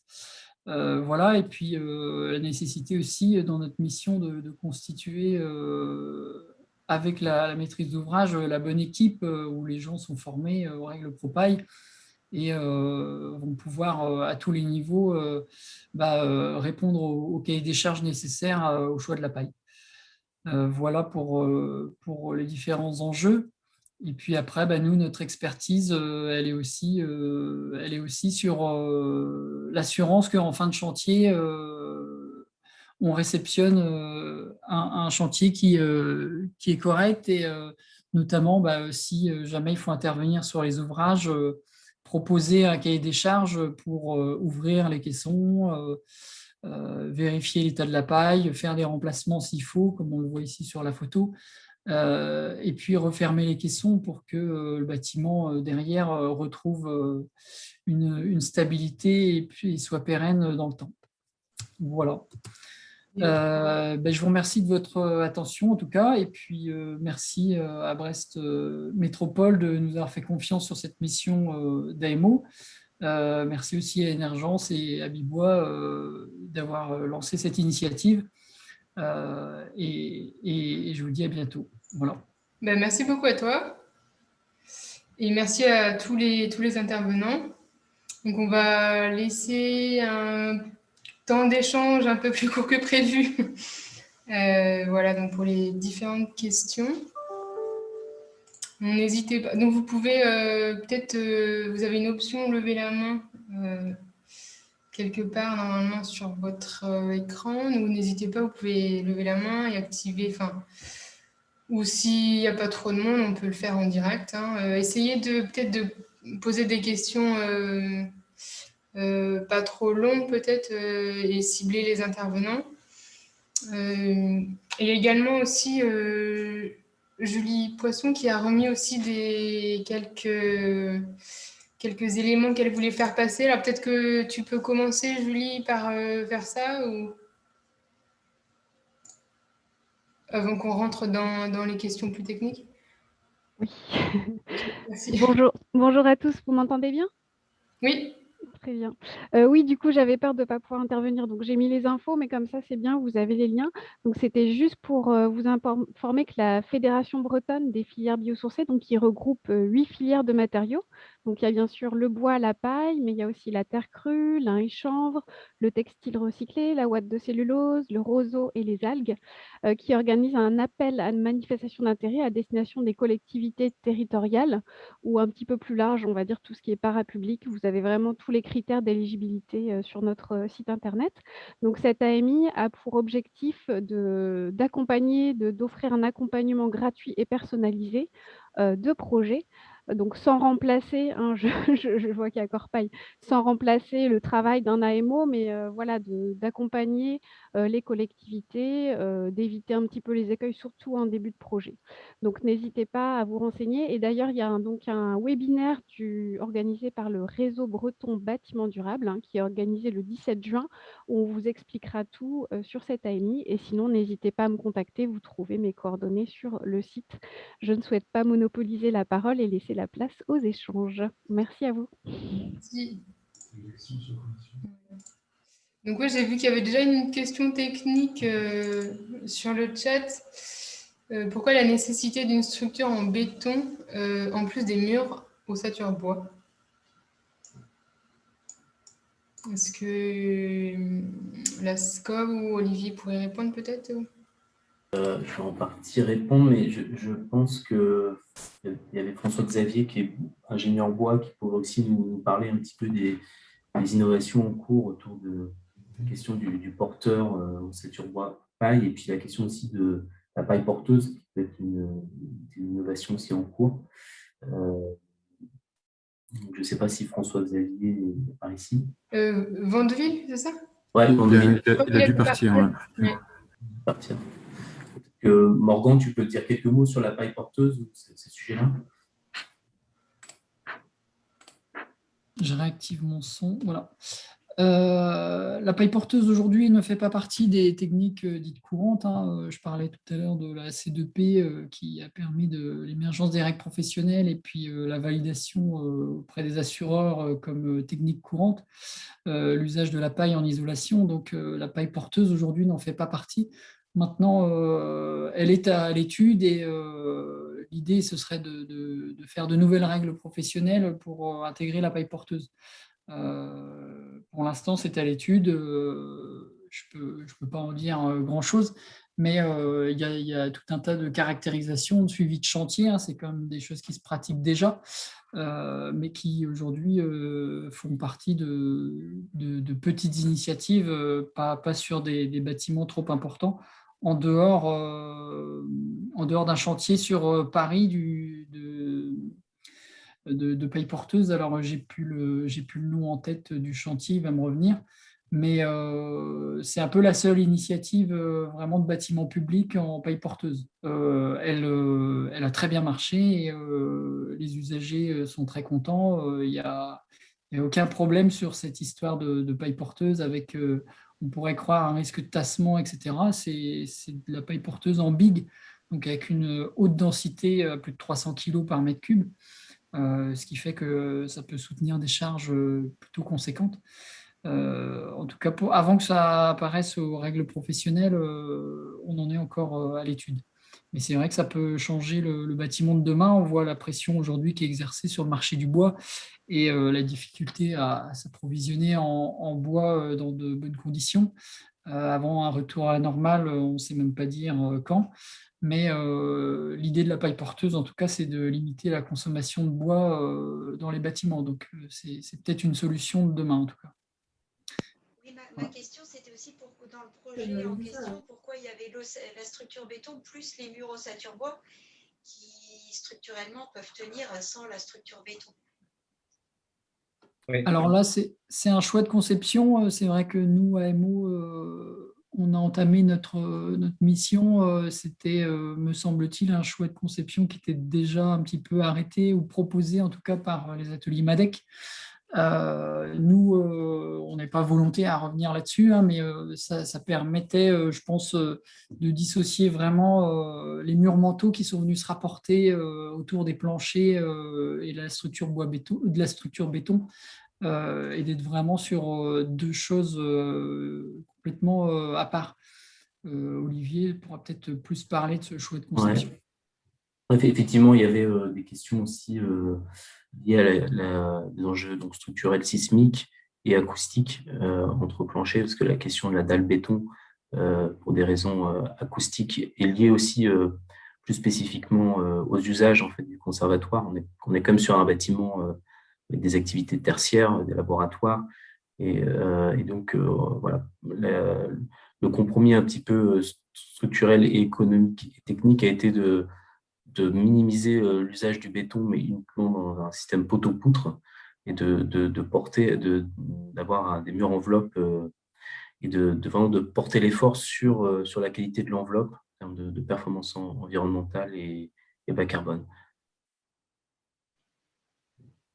Et parce que là, du coup, on est sur une structure ossature bois classique, donc on pourrait très bien imaginer monter sur plusieurs niveaux avec des planchers CLT ou des solivages classiques. Après, le choix du béton, effectivement, je pense que c'était plus pour des raisons acoustiques et d'inertie de bâtiment.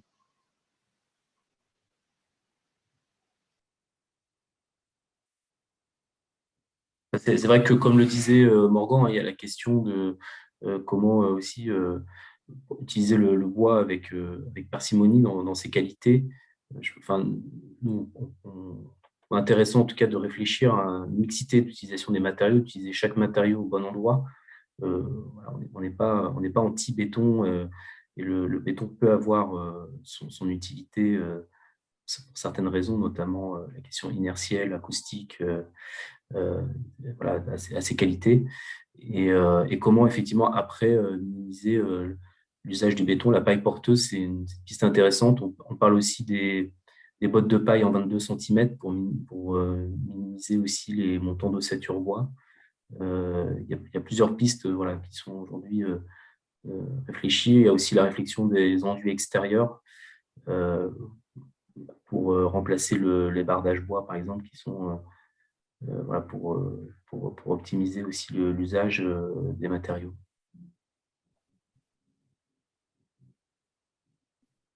On va peut-être passer à d'autres questions.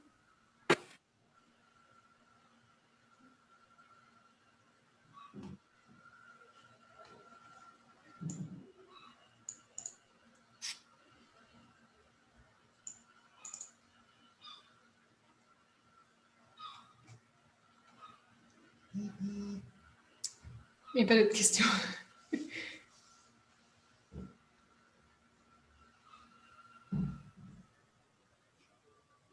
N'hésitez pas. Hein.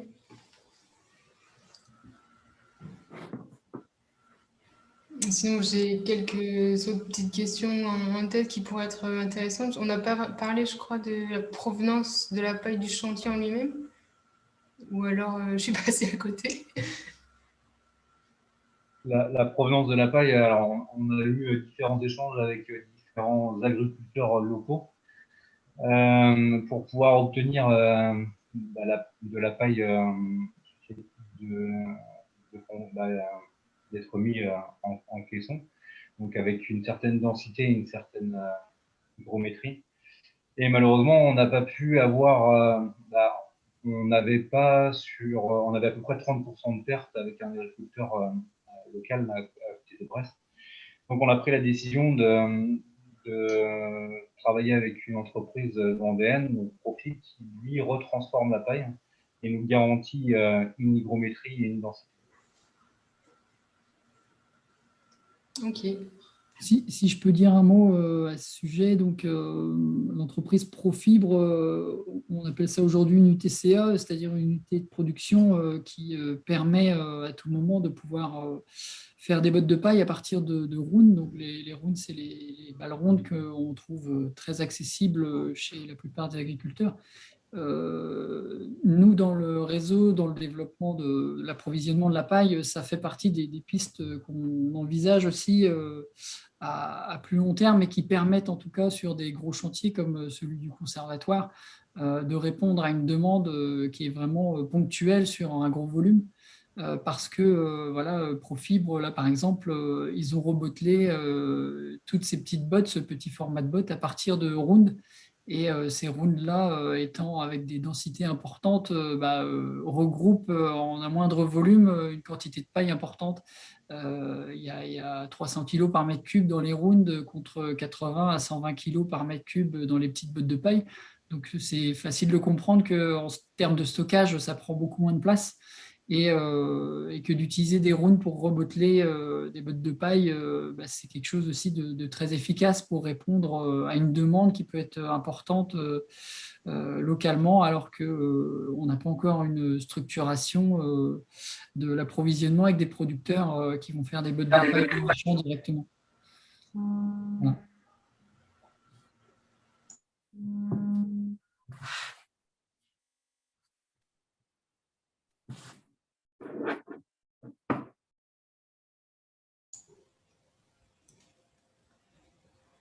Pas d'autres questions sur la paille ou le...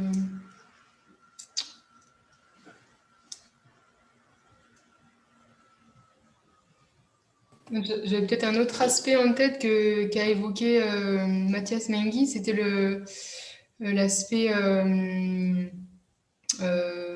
confort, ou enfin le lien que peuvent avoir les travailleurs sur un chantier. Est-ce que peut-être vous pouvez développer un petit peu plus les différences est-ce que c'est mieux ou qu'est-ce qui peut être moins bien par rapport à d'autres matériaux plus conventionnels? C'est un aspect qu'on ne pense pas beaucoup quand on demande la construction d'un bâtiment, mais c'est vrai que les travailleurs dessus, il y a certains matériaux qui sont assez nocifs même. Donc, moi, je veux bien en parler, ouais. Oui, alors peut-être, je dirais sur cette partie-là, en étant, je dirais, l'entreprise qui a mis en place la paille, je pense qu'on est les plus adaptés pour y répondre. Savoir en fait que d'abord, l'ensemble de la paille a été mise en place en atelier, donc sur site. Je dirais, la paille n'est pas accessible. Par contre, ce que disait tout à l'heure Mathias, c'est qu'il faut prendre en compte dans la conception du bâtiment et dans la conception des murs, le fait que ce soit des murs qui sont beaucoup plus lourds que ceux d'un mur ossature bois classique de 145 d'épaisseur. Donc, ce qui nécessite à ce moment-là d'avoir des murs qui soient de taille un peu plus petite. En atelier, c'est une mise en place d'un isolant dans des caissons en bois qui sont, assemblés mécaniquement. Les bottes de paille ont un certain poids. Donc, vous l'avez vu tout à l'heure.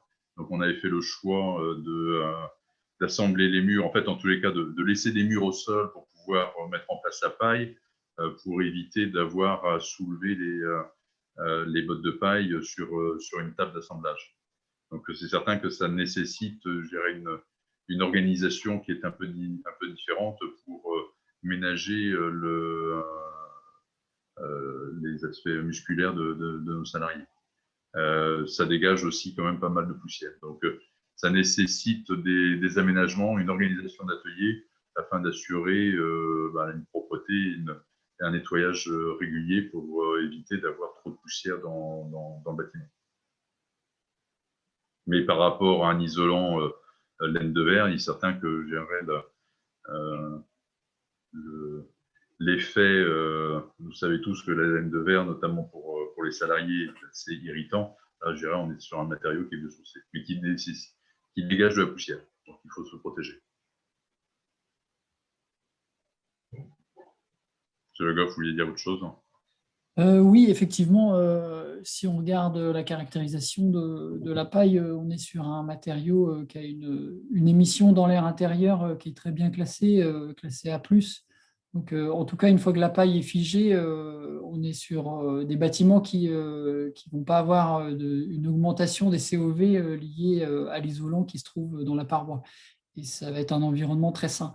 Quant à la mise en place en atelier, effectivement, la paille, c'est quelque chose qui est complètement différent de ce qui s'est pratiqué jusqu'à présent. C'est-à-dire qu'on va avoir beaucoup de pertes de paille en vrac quand on va isoler des caissons en atelier. Ça nécessite de protéger les salariés vis-à-vis des glissades. Ça va émettre de la poussière sur la mise en place. Donc, c'est toute une technique de travail, et vous l'avez vu, qui est complètement différente de ce que vous connaissiez. Maintenant, ce qui est intéressant aussi avec le choix de la paille, c'est que vous avez fait monter en compétence vos salariés sur la technique avec laquelle on peut mettre la paille en place. Et on n'est pas du tout sur l'usage de matériaux conventionnels avec des industriels qui auraient travaillé sur un matériau pour arriver à faire en sorte que sa mise en place soit très rapide. Ça demande justement une montée en compétence du personnel, et c'est ce qui est intéressant et valorisable aussi aujourd'hui dans les projets. C'est-à-dire que vos compagnons, il a fallu les former pour arriver à mettre en place la paille. Et ça, c'est un véritable atout pour justement le bien-être du personnel dans l'entreprise qui se sent investi, impliqué par un nouveau projet. Voilà.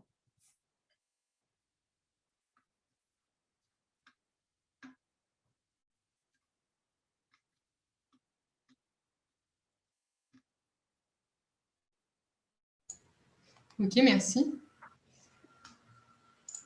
S'il n'y a pas d'autres questions, je pense qu'on va pouvoir finir, pile poil dans les temps.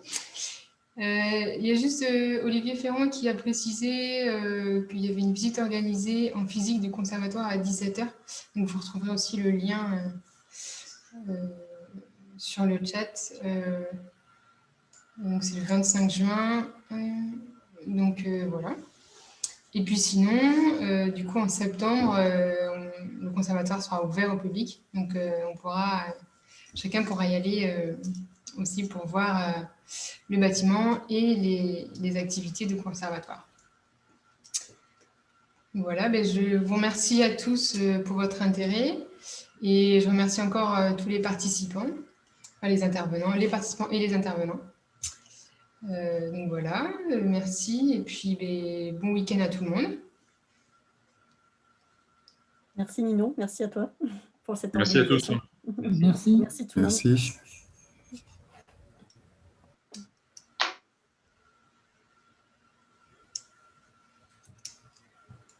Merci, au revoir.